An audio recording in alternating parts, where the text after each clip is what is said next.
Hello friends, आज हम देखेंगे लोकतंत्र।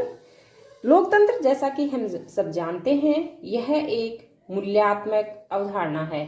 तो सबसे पहले तो हमें लोकतंत्र के बारे में यही देखना है कि लोकतंत्र जो अवधारणा है वो तथ्यात्मक अवधारणा है कि मूल्यात्मक अवधारणा है, यानी वो परंपरागत दृष्टिकोण से जुड़ी हुई अवधारणा है या आधुनिक दृष्टिकोण से जुड़ी हुई अवधारणा। तो हम देखते हैं कि जो लोकतंत्र है उसमें मूल्य, नैतिकता, आदर्श सब कुछ इंक्लूड होता है, यानी सभी समाहित होते हैं। तो वो कैसी हो गई? परंपरागत अवधारणा यानी कि मूल्य परक। तो ये लोकतंत्र कैसी अवधारणा है?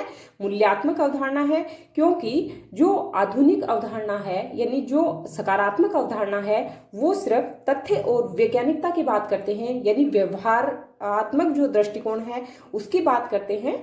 तो उसमें मूल्य देखने को नहीं मिलते, यानी कि मूल्यों की वो लोग अवहेलना करते हैं। जो आधुनिक दृष्टिकोण है वो मूल्यों की अवहेलना करता है।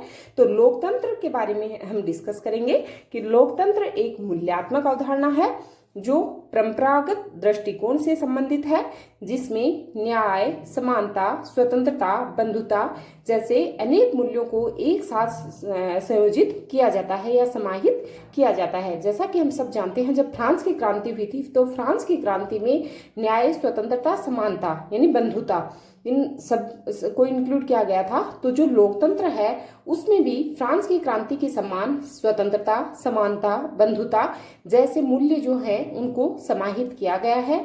तो प्राचीन काल और बौद्ध काल में, चोल काल में लोकतंत्र का कोई ना कोई रूप विद्यमान रहा है। हम सब जानते हैं, चाहे प्राचीन काल हो, चाहे बौद्ध काल हो, चाहे चोल काल हो, उसमें लोकतंत्र किसी न किसी रूप में विद्यमान रहा है, यानी मौजूद रहा है। उसके बाद हम देखते हैं लोकतंत्र शब्द किन शब्दों से मिलकर बना है। तो लोकतंत्र शब्द डेमोक्रेसी से मिलकर बना है, और डेमोक्रेसी जो शब्द है वो ग्रीक भाषा के दो शब्दों से मिलकर बना है। ग्रीक भाषा के दो शब्द कौन कौन से? डेमोस और दूसरा क्रेसी। तो डेमोस का मीन्स यहाँ पर है जनता, और क्रेसी का मीन्स है शासन, यानी जनता का शासन। तो जहां सीधा जनता का शासन हो, यानी प्रत्यक्ष लोकतंत्र जहां प्रत्यक्ष भागीदारी जनता की जहां होती है, वही क्या है? लोकतंत्र। यानी जनता स्वयं जाकर जब अपने प्रतिनिधि का चुनाव करती है, जहां मतलब जनता स्वयं राजनीति में पार्टिसिपेट करती है, स्वयं अपना मतदान जो है वो किसी बीच में ना दे करके सीधा जो है वो उम्मीदवार तक जाती है और खुद राजनीति में पार्टिसिपेट करती है। तो वही क्या है? लोकतंत्र, यानी जनता का शासन। उसके बाद हम बात करते हैं कि परिभाषा। तो परिभाषा में सबसे पहले हम देखेंगे कि जो वनयान है उनकी परिभाषा थी कि जनता का, जनता के द्वारा और जनता के लिए शासन।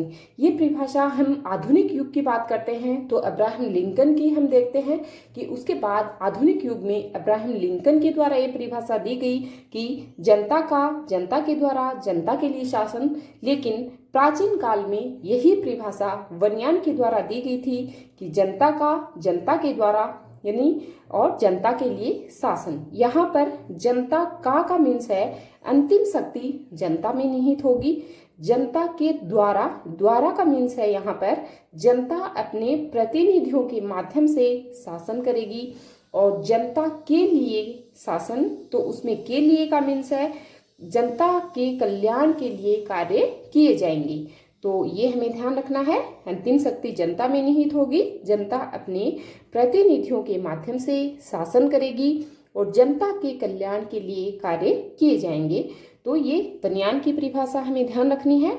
और उसके बाद इसी परिभाषा को आधुनिक युग में लिंकन ने दोबारा दोहराया था, जो कि हम देखते हैं एनसीईआरटी में भी दे रखी है अब्राहम लिंकन की परिभाषा, और 11th 12th में भी दी हुई है। तो ये हम ध्यान रखेंगे। उसके बाद कुछ अन्य परिभाषाएं हैं जो इग्नू के जो बुक्स हैं उसमें दी गई हैं एमए में, तो वो सब भी हम इसमें इंक्लूड करेंगे। तो अन्य परिभाषा जिसमें कुछ सकारात्मक परिभाषाएं हैं, कुछ जो हैं वो नकारात्मक परिभाषाएं हैं। तो सबसे पहले हम जो सकारात्मक परिभाषाएं हैं उनके बारे में डिस्कस करेंगे। तो सकारात्मक परिभाषा सबसे पहले डायसी के द्वारा दी गई। तो डायसी ने क्या कहा कि जनता का बड़ा भाग भागीदार हो वही लोकतंत्र है। यानी जहाँ चाहे कितनी भी बड़ी परिभाषा हो, हमें कुछ सिलेक्टेड जो वर्ड हैं वो मतलब हमें याद रखना है। और यदि हमें दिखे कि जनता का बड़ा भाग जहाँ भागीदार हो, जहाँ मतलब वो पार्टिसिपेट करे, वही क्या है लोकतंत्र। तो ये बात किसने कही? डायसी ने। उसके बाद है सिले की परिभाषा। सिले क्या कहते हैं कि जनता का प्रत्येक व्यक्ति भाग लेता है वही लोकतंत्र है। जहां जनता का प्रत्येक व्यक्ति भाग ले, यानी पूरी जनता में से जो प्रत्येक व्यक्ति है, हर एक नागरिक है जिसका अपना व्यस्त मताधिकार है, तो व्यस्त मताधिकार के माध्यम से जहां प्रत्येक व्यक्ति राजनीति में भाग लेता है तो वही क्या है लोकतंत्र। तो यदि हमें डेफिनेशन में जनता का प्रत्येक व्यक्ति भाग लेता है दिखता है तो हमें सिले की परिभाषा आएगी, तो ये ध्यान रखना है। उसके बाद देखते हैं गेटले। गेटले क्या कहते हैं कि शिक्षा का उपकरण या राजनीतिक शिक्षा प्रदान करती है। क्या कहते हैं? लोकतंत्र क्या है? शिक्षा का उपकरण है या हमें राजनीतिक शिक्षा प्रदान करता है। तो गेटले की ये परिभाषा, जहां शिक्षा का उपकरण दिखे वो गेटले की परिभाषा है। उसके बाद जेम्स ब्राइस, इनकी एक इम्पोर्टेंट बुक्स भी है मॉडर्न डेमोक्रेसी, वो भी हमें ध्यान रखनी है। ये क्या कहते हैं? स्थानीय स्वशासन की गारंटी देता है। जो लोकतंत्र है वो स्थानीय स्वशासन की क्या देता है? गारंटी। तो जेम्स ब्राइस की परिभाषा क्या है? स्थानीय स्वशासन की गारंटी देता है लोकतंत्र। उसके बाद है जॉन लुई की परिभाषा है मिलजुल कर रहने और अनुभव बांटने की प्रक्रिया है। जॉन लुई क्या कहते हैं कि लोकतंत्र मिलजुल कर रहने और अपने अनुभव बांटने, यानी अपने अपने अनुभव साझा करने की प्रक्रिया है। और इनकी बुक है डेमोक्रेसी एंड एजुकेशन। क्या नाम है जॉन लुई की बुक का नाम? Democracy and education. तो ये भी हमें ध्यान रखना है। उसके बाद है पीटर फैन की परिभाषा। ये कहते हैं कि लोकतंत्र में खुला संवाद व पारदर्शिता पर बल दिया जाता है। पीटर फैन क्या कहते हैं कि लोकतंत्र में खुला संवाद व पारदर्शिता पर बल दिया जाता है। उसके बाद लास्ट ये परिभाषा भी हम ध्यान रखेंगे वाल्टर वेजहार्ट की। लोकतंत्र में चर्चा की प्रवृत्ति पर बल दिया जाता है और इनकी बुक्स है फिजिक्स एंड पॉलिटिक्स। क्या नाम है बुक का? Physics and politics. और क्या कहते हैं बेजोड़ कि लोकतंत्र में चर्चा की प्रवृत्ति पर बल दिया जाता है। तो ये हैं सकारात्मक परिभाषाएं। कौन कौन से thinker? Dicey, Seeley, Gettell, James Bryce, John Lewis, Peter Fan, Walter Bagehot. तो ये हमें ध्यान रखनी है और एग्जाम की दृष्टि से इम्पोर्टेंट परिभाषाएं हैं। कौन कौन सी? डायसी क्या कहते हैं? जनता का बड़ा भाग भागीदार होगा। सिले क्या कहते हैं? जनता का प्रत्येक व्यक्ति इसमें भाग लेता है। गेटले क्या कहते हैं? शिक्षा का उपकरण या राजनीतिक शिक्षा प्रदान करता है। जेम्स ब्राइस स्थानीय स्वशासन की गारंटी देता है। जॉन लुई मिलजुल कर रहने और अनुभव बांटने की प्रक्रिया है। और डेमोक्रेसी एंड एजुकेशन इनकी इंपॉर्टेंट रचना है। उसके बाद पीटर फैन लोकतंत्र में खुला संवाद व पारदर्शिता पर बल दिया जाता है। और उसके बाद वाल्टर वेजहार्ट लोकतंत्र में चर्चा की प्रवृत्ति पर बल दिया जाता है और बुक का नाम है फिजिक्स एंड पॉलिटिक्स। ओके। उसके बाद हम देखेंगे नकारात्मक परिभाषाएं। तो नकारात्मक परिभाषाओं में सबसे पहले टेलीरेंट की परिभाषा है। टेलीरेंट क्या कहते हैं? लोकतंत्र दुष्टों का कुलीन तंत्र है। क्या कहते हैं टेलीरेंट? टेलीरेंट कहते हैं लोकतंत्र जो है वो दुष्टों का कुलीन तंत्र है। तो दुष्टों के कुलीन तंत्र के रूप में व्याख्या कौन करते हैं? टेलीरेंट। उसके बाद हम देखेंगे लुडोविसी। लुडोविसी कहते हैं लोकतंत्र मृत्यु की ओर ले जाता है। क्या कहते हैं लुडोविसी? लुडोविसी कहते हैं लोकतंत्र मृत्यु की ओर ले जाता है। कार्लाइल कहते हैं कि लोकतंत्र मूर्खों का शासन है जिसमें हाथों को गिना जाता है, मस्तिष्क को नहीं गिना जाता। काफी बार एग्जाम में पूछी गई है कार्लाइल की परिभाषा, तो इसको ध्यान रखना है।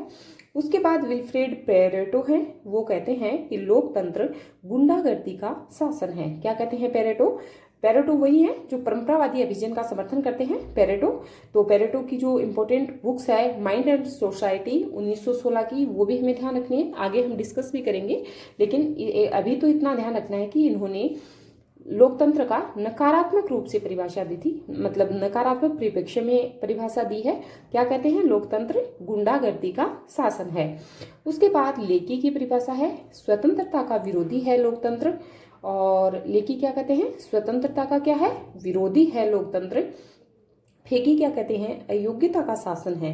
लोकतंत्र क्या है, अयोग्यता का शासन है। एक बार दोबारा इनको रिवाइज करेंगे नकारात्मक परिभाषाओं को।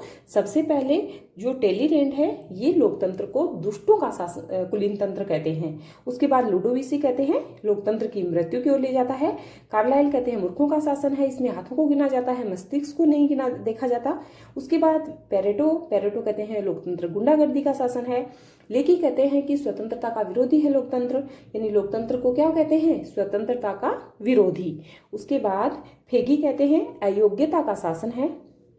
और अब हम देखेंगे आधुनिक लोकतंत्र। तो आज का जो आधुनिक लोकतंत्र है, जैसे मैंने आपको बताया कि आधुनिक परिप्रेक्ष्य में जो अब्राहम लिंकन के द्वारा और जो वनियान की परिभाषा थी जनता के द्वारा जनता के लिए शासन, इस परिभाषा को दोहराया गया और उसी में आधुनिक लोकतंत्र को हम आज डिस्कस करेंगे। तो आधुनिक लोकतंत्र की शुरुआत कहाँ से मानी जाती है, गौरवपूर्ण क्रांति से। गौरवपूर्ण क्रांति कब हुई थी, 1688 में, तो ये देखना है। और इसमें लोकतंत्र के दो रूप देखने को मिलते हैं। पहला रूप है प्रतिनिधि लोकतंत्र और दूसरा है प्रत्यक्ष लोकतंत्र। तो हम अलग अलग इनको दोनों को डिस्कस करेंगे। प्रत्यक्ष लोकतंत्र से रिलेटेड जे रूसो हैं, बर्ट्रैंड जुनेल हैं, बर्ट्रैंड जुनेल जो कि लोकप्रिय प्रस्तुता के समर्थक हैं।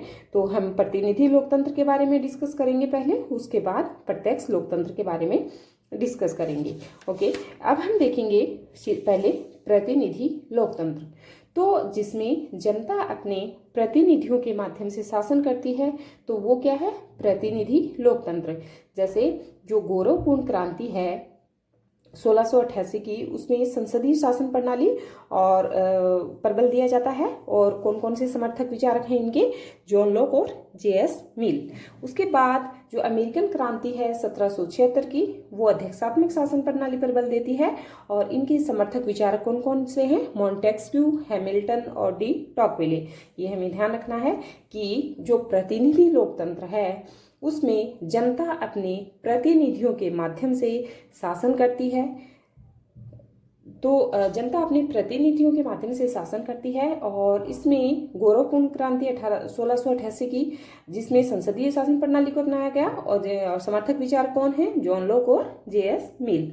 उसके बाद अमेरिकन क्रांति 1776 में हुई थी, अध्यक्षात्मक शासन प्रणाली को इसमें अपनाया गया और मॉन्टेस्क्यू, हैमिल्टन, डी टॉकविले ये सब इसके समर्थक विचारक हैं। उसके बाद हम आते हैं प्रत्यक्ष लोकतंत्र पर। तो जो प्रत्यक्ष लोकतंत्र है उसमें जनता स्वयं शासन संबंधी निर्णय लेती है, यानी जनता का स्वयं जो है जनता के द्वारा पार्टिसिपेट किया जाता है, यानी स्वयं जनता भागीदार होती है शासन में। और ये जो इसके प्रत्यक्ष लोकतंत्र में आधारभूत तत्व 3 बताते हैं, कौन कौन से। एक तो जनसभाएं, जनमत संग्रह और आरंभक। कौन कौन से आधारभूत तत्व बताए हैं प्रत्यक्ष लोकतंत्र में, जनसभाएं सबसे छोटे स्तर पर, जनमत संग्रह और आरंभक। आरंभक का अधिकार हम सब जानते हैं, जैसे कि अभी राजस्थान में भी आरंभक के अधिकार को लेकर मतलब मांग की गई थी, लेकिन वो विधानसभा में नहीं रखा गया था। आरंभक के अधिकार का जो दिया था, और आरंभक अधिकार जो है वो होता क्या है कि इसमें जो आम जनता है, जो लोकल लोग हैं, यानी कि जो आम जनता है, वो कानून निर्माण के लिए संसद में विधेयक ला सकती है, यानी संसद में या विधानसभा में जो है वो विधेयक ला सकती है। और उसके बाद जो है ये आरंभक का अधिकार स्वयं, मतलब कोई भी समस्या हो जनता की, आम जनता की जो समस्या होती है या जो वो चाहती है, उसके लिए स्वयं जनता जो है वो अपना कानून निर्माण के लिए विधानसभा और संसद दोनों में विधेयक ला सकती है। तो यही क्या है, आरंभक का अधिकार है। उसके बाद विभाजन के मुद्दे पर मतदान करना क्या होता है, परिप्रेक्षा। तो इसको भी ध्यान रखना है, प्लेबिसाइट इसको बोलते हैं और ये पूछा गया है डीएसएसपी में, प्लेबिसाइट क्या है, तो विभाजन के मुद्दे पर मतदान करना। तो ये इस तरीके से, और यूपीपीएससी में भी पूछा गया था कि विभाजन के मुद्दे पर मतदान करना क्या कहा जाता है या क्या माना जाता है, तो प्लेबिसाइट माना जाता है, प्लेबिसाइट माना जाता है, और इसको हमें ध्यान रखना है। उसके बाद जो स्विट्जरलैंड है उसमें 4 राज्यों में प्रत्यक्ष लोकतंत्र देखने को मिलता है, ग्लेरस ओरियो या आर्गावू और एपिजल इनर हेडन और एपिजल ओसेहोडिन। तो ये हमें चारों थोड़ा सा इनको भी देख लेंगे, क्योंकि तथ्यात्मक जब पेपर आता है तो इस तरीके के क्वेश्चंस जो हैं वो पूछे जाते हैं। उसके बाद हम बात करते हैं गणतंत्रवाद। तो गणतंत्रवाद क्या है, जिसमें जे रूसो, बर्ट्रैंड जुनेल, ये भी प्रत्यक्ष लोकतंत्र के समर्थक विचारक हैं। उसके बाद हम देखेंगे लोकतंत्र के सिद्धांत। क्या देखते हैं, लोकतंत्र के सिद्धांत। तो इतना आपको समझ में आया होगा, और इसमें जो नकारात्मक और सकारात्मक जो परिभाषाएं हैं उनको भी अच्छे से ध्यान रखनी है। और जो वनियान और अब्राहम लिंकन की परिभाषा तो मोस्टली सबको याद रहती ही है, लेकिन अब्राहम लिंकन से पहले यदि पूछा जाता है कि प्राचीन काल में जनता का जनता के द्वारा जनता के लिए शासन परिभाषा किसके द्वारा दी गई थी, तो वो वनियान हमें ध्यान रखना है।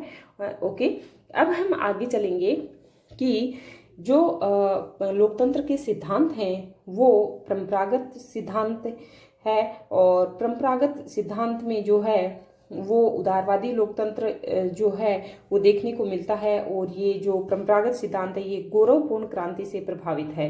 तो इतना हमें ध्यान रखना है कि गौरवपूर्ण क्रांति से परंपरागत सिद्धांत प्रभावित है, क्योंकि जो परंपरागत सिद्धांत है उसमें भी मूल्य, नैतिकता, आदर्श, इन सबको पर बल दिया गया है। स्वतंत्रता, समानता, बंधुता पर बल दिया गया है। और वहीं गौरवपूर्ण क्रांति में भी स्वतंत्रता, समानता और बंधुता का नारा दिया गया था, यानी उसी को आधार माना गया था। तो इसी तरीके से जो गौरवपूर्ण क्रांति है उसी से प्रभावित क्या है, परंपरागत सिद्धांत। तो इतना हमें ध्यान रखना है। उसके बाद है निर्देशित लोकतंत्र और अभिजन सिद्धांत। तो ये हम अलग अलग डिस्कस करेंगे। सबसे पहले हम देखेंगे लोकतंत्र का परंपरागत सिद्धांत। तो जो लोकतंत्र का परंपरागत सिद्धांत है उसमें यह उदारवादी लोकतंत्र पूंजीवादी लोकतंत्र का समर्थन करता है। कैसे लोकतंत्र का समर्थन करता है, उदारवादी लोकतंत्र और पूंजीवादी लोकतंत्र का। उसके बाद नकारात्मक समानता, अधिकार, स्वतंत्रता, राज्य के न्यूनतम कार्यक्षेत्र का समर्थन करता है।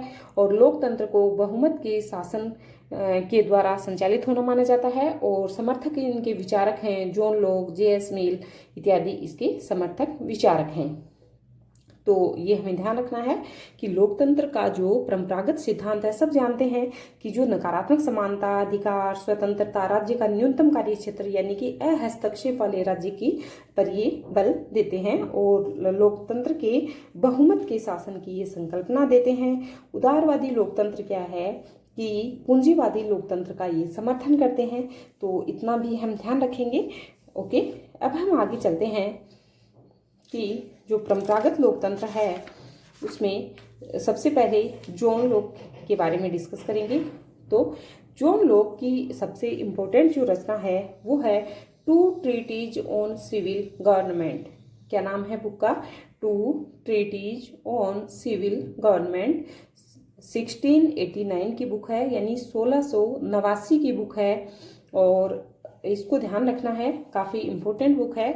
इसमें जो लोग कहते हैं कि बहुमत का शासन जो है वही लोकतंत्र है। क्या कहते हैं, लोकतंत्र क्या है, बहुमत का शासन है जिसमें कार्यपालिका विधायिका के प्रति निरंतर उत्तरदायी रहती है। सरकार का कार्य जनता के 3 प्राकृतिक अधिकारों की रक्षा करना है। तो 3 प्राकृतिक अधिकार कौन कौन से होंगे इसमें, जैसे लोक ने क्या कहा था, LLP दिए थे ना प्राकृतिक अधिकार, यानी LLP मतलब लाइफ, लिबर्टी और प्रॉपर्टी। लाइफ, लिबर्टी और प्रॉपर्टी, जीवन, स्वतंत्रता और संपत्ति का अधिकार। तो क्या कहते हैं, 3 व्यक्ति के जन्मजात प्राकृतिक अधिकार होते हैं, ये तो व्यक्ति को मिलने ही चाहिए। और जो लोकतंत्र है वो बहुमत का शासन है जिसमें कार्यपालिका विधायिका के प्रति क्या रहेगी, निरंतर उत्तरदायी रहेगी। तो ये भी हमें ध्यान रखना है। उसके बाद लोक के शब्दों में सरकार जनता के प्रति उत्तरदायी ट्रस्ट है। यदि सरकार प्राकृतिक अधिकारों की अवहेलना करती है तो जनता बहुमत के माध्यम से क्रांति कर सरकार को परिवर्तित कर सकती है।